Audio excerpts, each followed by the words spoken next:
50 വയസ്സോടടുക്കുന്ന ഒരു autorickshaw driver സങ്കടത്തോടെ പറഞ്ഞൊരു വാക്കുണ്ട്.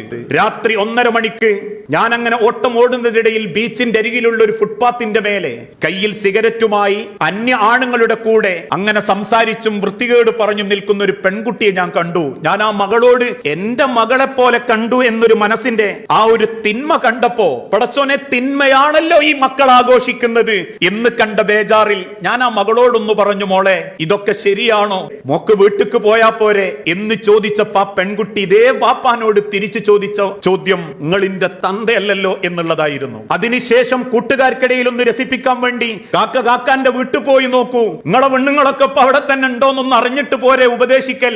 ഇന്നും ആ പെൺകുട്ടിയുടെ വാക്ക് കേട്ട് നെഞ്ചുപൊട്ടി ഇന്നും സങ്കടത്തോടെ ഒരാളോട് നന്മ പറയരുത് എന്ന് ചിന്തിപ്പിക്കപ്പെടുന്ന മനോവേദനയിൽ ഒരാൾ ജീവിക്കുന്നുണ്ടെങ്കിൽ അതൊരൊറ്റപ്പെട്ട സംഭവമല്ല.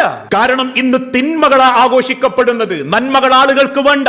ഒരു രംഗത്തും ഇസ്ലാം പഠിപ്പിച്ച നന്മ എന്ത് എന്ന ആളുകൾക്ക് ചിന്തയില്ല. പണമുണ്ടാക്കണം, അതല്ലെങ്കിൽ ജീവിതത്തിന്റെ വയലൻസിലാണ് ആസ്വാദനം എന്ന് തെറ്റിദ്ധരിക്കപ്പെടുന്ന ഒരു രീതിയിലേക്ക് നമ്മളെ തലമുറയെ, മക്കളെ മാറ്റാൻ മീഡിയകൾക്കും കാഴ്ചകൾക്കും സാധിച്ചിട്ടുണ്ട് എന്നതിന്റെ ഏറ്റവും വലിയ ഉദാഹരണമാണ് കേരളത്തിൽ ഒരു യൂട്യൂബറെ അറസ്റ്റ് ചെയ്യാൻ പോലീസുകാർ വന്നപ്പോ എട്ടും പൊട്ടും തിരിയാത്ത 100 കണക്കിന് മക്കൾ അന്ന് മീഡിയക്കാരോട് വാത്തുറന്ന് സംസാരിച്ചത് അവനെ തൊട്ടാൽ കേരളം ഞങ്ങൾ കത്തിക്കും എന്നാണെങ്കിൽ, കണ്ട സിനിമയിലെ വയലൻസ് ഒന്ന് ജീവിതത്തിൽ പകർത്താൻ വേണ്ടി പേനക്കത്തി കൊണ്ട് അടുത്തിരിക്കുന്നവന്റെ കൈകളിലും മാറത്തും അടയാളമുണ്ടാക്കാൻ പോലും ഇന്നത്തെ ഒരു 4ാം ക്ലാസ്സുകാരനും ആ 8ാം ക്ലാസ്സുകാരനും പറ്റുന്നുണ്ടെങ്കിൽ വയലൻസും നാണമില്ലായ്മയും ഇന്നാളുകൾക്ക് ലഹരിയായി മാറിക്കൊണ്ടിരിക്കുകയാണ്.